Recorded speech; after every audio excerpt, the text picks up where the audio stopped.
Hello friends, career centre में आपका स्वागत है। दोस्तों, करियर सेंटर एक कंप्लीट करियर सॉल्यूशन चैनल है।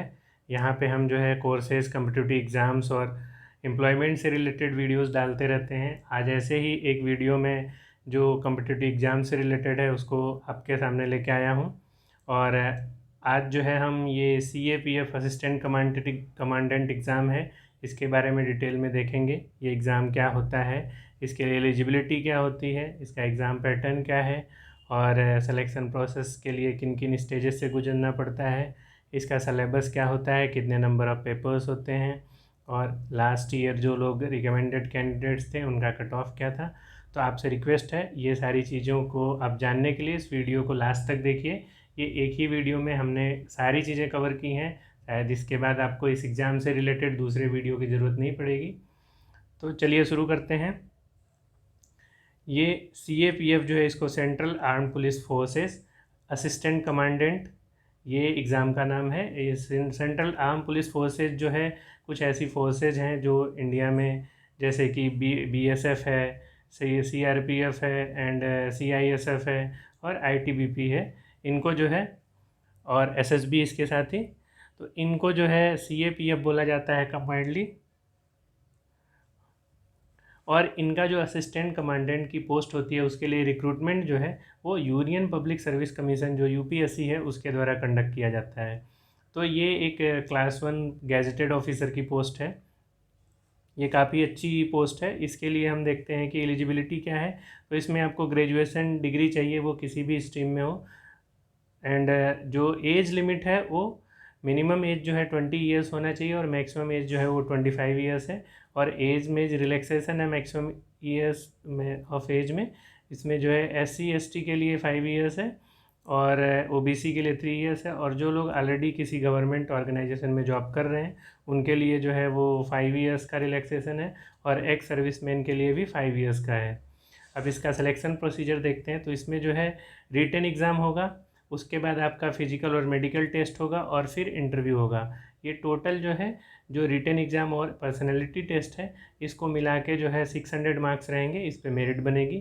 तो सबसे पहले रिटन एग्ज़ाम के बारे में जान लेते हैं। जो रिटन एग्ज़ाम है इसमें 2 पेपर होंगे। जो पहला पेपर होगा वो जनरल एबिलिटी एंड इंटेलिजेंस का, इसमें 250 मार्क्स रहेंगे मैक्सिमम मार्क्स। और जो टाइम रहेगा वो 2 आवर्स का रहेगा। टोटल 125 क्वेश्चंस आएंगे और ये सारे क्वेश्चंस ऑब्जेक्टिव टाइप रहते हैं। There will be a negative marking. And उसके बाद जो है, जो पेपर 2 है वो जनरल स्टडी और ऐसे एंड कॉम्प्रिहेंशन का है। तो जनरल स्टडी में आपको कुछ टॉपिक्स रहेंगे, उस पर लिखना रहेगा। और जो ऐसे एंड कॉम्प्रिहेंशन है वो भी जो है वो इंग्लिश लैंग्वेज का बेसिकली पेपर होता है। तो अभी हम इसको जब डिटेल में देखेंगे तो आपको पता चलेगा कि कौन कौन से टॉपिक से क्वेश्चंस आते हैं। तो ये सिलेक्शन प्रोसीजर की बात हो गई। अभी इसमें जो है, दो कैंडिडेट्स को ये ध्यान रखना रहता है कि जब आप फॉर्म फिल करते हैं तो एस्से का जो है मीडियम वही लैंग्वेज हो सकती है जो आपने फॉर्म फिलिंग के टाइम पे दिया है। और आपको पेपर 2 को जो है उसी लैंग्वेज में लिखना रहेगा, जो जैसे कि आपने उसको जब फॉर्म फिलिंग के टाइम पे, अगर आपने हिंदी दिया है हिंदी या फिर इंग्लिश दिया है तो उसको इंग्लिश में ही लिख सकते हैं। अगर किसी दूसरे लैंग्वेज में आप करेंगे तो वो पेपर जो है इवेल्युएट नहीं किया जाएगा। और नोट नंबर 2 ये है कि जो है दोनों पेपर के लिए सेपरेटली क्वालिफाइंग मार्क्स रहेगा। और सबसे पहले पेपर 1 का इवेल्युएशन किया जाएगा और उसमें आप अगर क्वालिफाई होते हैं तभी आपका पेपर 2 चेक किया जाएगा। तो ये सेम जो है ये UPSC के और भी एग्ज़ाम में ये प्रोसीजर रहता है। अब इसके बाद जो है, जो physical standard and physical efficiency test है उसके बारे में देखते हैं। तो कैंडिडेट को जो है मेडिकली फिट होना चाहिए, ये तो है। और फिजिकल एफिशिएंसी टेस्ट के लिए जो है ये कुछ ऐसे कुछ जो है आपको टेस्ट करवाए जाएंगे जिसको आप जितना टाइम दिया हुआ है उसमें पूरा होना चाहिए। जैसे 100 मीटर रेस है, ये 16 सेकेंड्स है मेल के लिए और फीमेल को 18 सेकेंड्स के अंदर कंप्लीट करना है। फिर 800 मीटर रेस होगी, उसको 3 मिनट 45 सेकेंड और 4 मिनट 45 सेकेंड्स में करना है। फिर लॉन्ग जंप जो है उसको, लॉन्ग जंप को 3.5 मीटर होना चाहिए, 3 चांसेस दिए जाएंगे मेल के लिए। और 3 मीटर फॉर फीमेल है, इसमें भी 3 चांसेस रहेंगे। और शॉर्ट पुट जो है इसका 7.26 kg का वेट रहेगा, उसको मिनिमम 4 मीटर तक आपको थ्रो करना है। फीमेल को ये नहीं करना रहेगा। और जो लोग ये टेस्ट क्वालिफाई होंगे उनको फिर मेडिकल स्टैंडर्ड टेस्ट है उसके लिए भेजा जाएगा। और फिर मेडिकल एग्जामिनेशन जब आपका हो जाएगा तो फिर जो लोग ये दोनों तीनों प्रोसीजर जो है, जो हमने बताया, जो पेपर था और फिर उसके बाद ये था, इसमें जो क्वालिफाई होंगे उनको जो है थर्ड स्टेज में इंटरव्यू के लिए बुलाया जाएगा। और इंटरव्यू में टोटल 150 मार्क्स के क्वेश्चंस पूछे जाएंगे आपसे। इस पे जो है आपका इवेल्युएशन किया जाएगा कि आप उस पोस्ट के लिए कितने ज़्यादा एलिजिबल हैं। और अगर कोई कैंडिडेट जो है, जो मेडिकल एग्जामिनेशन हुआ उसमें फ़ेल हो गया, अनफिट हो गया, तो उसको जो है, जो रिव्यू मेडिकल बोर्ड है उनके सामने अपील करने का एक मौका दिया जाएगा, जिससे कि अगर उनके कुछ ग्रीवेंसेज हैं तो वो उसको बात कर सकें। और फिर उसके बाद जो है, जो फाइनल सिलेक्शन होगा वो उस बेस पे होगा कि ये सारे प्रोसीजर हो जाएंगे तो जो मैंने स्टार्टिंग में बताया कि 600 मार्क्स है, उसके बेस पे जो है आपका फाइनल सिलेक्शन होगा। और आपने जो डिटेल्ड एप्लीकेशन फॉर्म फिल किया उसी फॉर्म के बेसिस पे आपको प्रेफरेंसेस दिए जाएंगे कि आपको कौन से जो CAPF के 5-6 हमने स्टार्टिंग में बताए थे जो ऑर्गन्स हैं, BSF, CISF और SSP वगैरह, CRPF, इसमें किस डिपार्टमेंट में आपको भेजा जाए। अब इसका सिलेबस हम डिटेल में देखते हैं कि पेपर 1 में क्या सिलेबस है। तो paper 1 general ability and intelligence का पेपर होता है, उसमें जो ऑब्जेक्टिव टाइप क्वेश्चन आएंगे। तो सबसे पहले जो रहेगा टॉपिक वो है जनरल एंड मेंटल एबिलिटी का।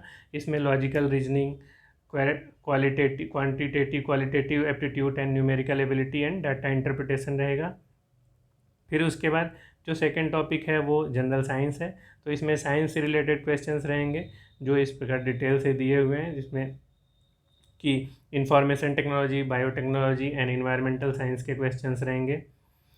फिर तीसरा जो है वो current events and national and international importance की चीज़ें हैं, जो इंडस्ट्री, बिजनेस, ग्लोबलाइजेशन और जो भी गवर्नेंस वगैरह के इशू हैं वो सारी चीज़ें। फिर उसके बाद जो है इंडियन पॉलिटी एंड इकोनॉमी से रिलेटेड चीज़ें रहेंगी, उससे रिलेटेड क्वेश्चंस पूछे जा सकते हैं।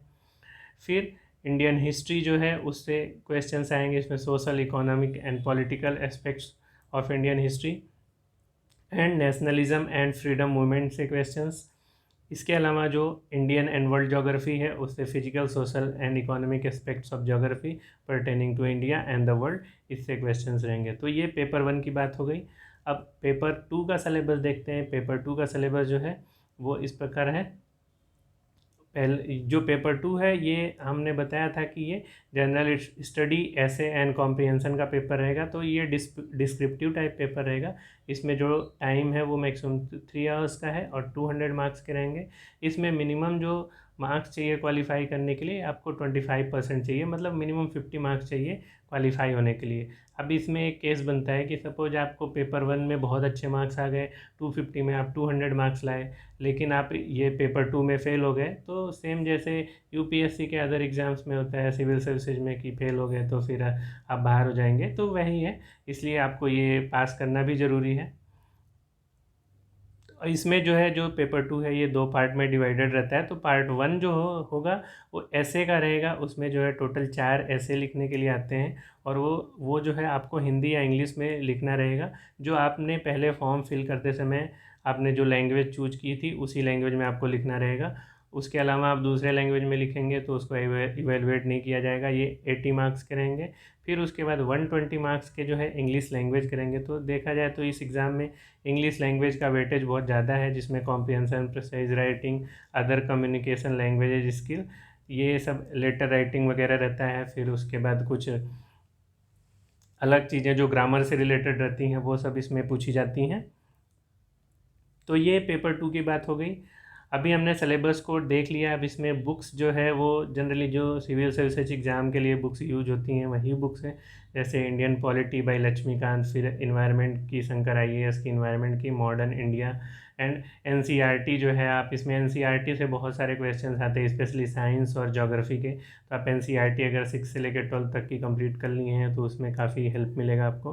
फिर इंडिया ईयर बुक, अगर कुछ आपको गवर्नमेंट स्कीम्स से रिलेटेड मिले क्वेश्चन तो ये इससे कवर हो जाएगा। इसके अलावा जो है आप एक कोई भी एक अपनी बुक पढ़ लीजिए इंग्लिश लैंग्वेज की जिसमें ग्रामर वगैरह अच्छे से दिया हो, और तो फिर वो आपके लिए सफिशियंट रहेगा।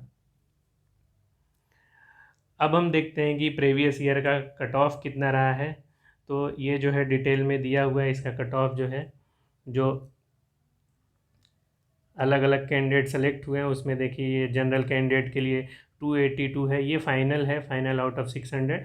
एंड फिर 281 है, फिर 255, 251 और 169। ये जो है एक्स सर्विस के लिए जो है मिनिमम है 269, एंड SC ST के लिए जो है 255 एंड 251 था, और OBC कैंडिडेट के लिए 281 था। तो इसमें आपको ये ध्यान रखना है कि ये जो हमने स्टार्टिंग में बात किया था कि आपको जो है मिनिमम पेपर 2 में मिनिमम क्वालिफाइंग मार्क्स लाने रहेंगे, वो मिनिमम 50 मार्क्स है, और कुछ कैटेगरी के लिए 30 मार्क्स है। तो ये जो है इसका कट ऑफ मार्क्स हो गया। अभी फिर हम देखते हैं इसका नोटिफिकेशन कब निकलता है और एग्ज़ाम कब कंडक्ट किया जाता है। तो जनरल कंडीशन में इसका नोटिफिकेशन जो है मार्च और अप्रैल के महीने में निकलता है, और इसका एग्ज़ाम जो है वो जुलाई अगस्त में कंडक्ट किया जाता है। लेकिन क्योंकि अभी कोविड सिचुएशन है तो अभी 2020 का नोटिफिकेशन भी नहीं निकला है, क्योंकि उसी समय से लॉकडाउन चल रहा था। तो हो सकता है इन फ्यूचर बहुत जल्दी इसका नोटिफिकेशन भी निकले, तो आप इस फॉर्म को फिल कर सकते हैं। ये एक बहुत अच्छा आपको करियर ग्रोथ और अपॉर्चुनिटी प्रोवाइड करेगा, स्पेशली अगर आप सिविल सर्विसेज की भी तैयारी कर रहे हैं या कोई स्टेट PCS वगैरह के फॉर्म भर रहे हैं, तो ये एग्ज़ाम आपके लिए बेस्ट है। आपको बहुत ज़्यादा मेहनत करने की ज़रूरत नहीं पड़ेगी इसमें। इसका वेबसाइट जो है UPSC का वेबसाइट upsc.gov.in है। सो आई होप कि ये इन्फॉर्मेशन अच्छी लगी होगी आपको। आपके कोई डाउट्स हैं तो आप हमें मेल भी कर सकते हैं careercenterservice@gmail.com, या फिर आप नीचे कमेंट सेक्शन में लिख के बता सकते हैं। और आप इस वीडियो को लाइक करिए, अपने दोस्तों को भी इस नॉलेज को शेयर करिए, और हमारे चैनल को ज़रूर से ज़रूर सब्सक्राइब करिए, जिससे कोई भी ऐसी इन्फॉर्मेशन हम डालें तो आपको सबसे पहले पता चल सके। दोस्तों, तो इसी के साथ जो है I would like to and with, don't make excuses for why you can't get it. Focus on all the reasons why you must make it happen. So thank you for watching the video. All the best.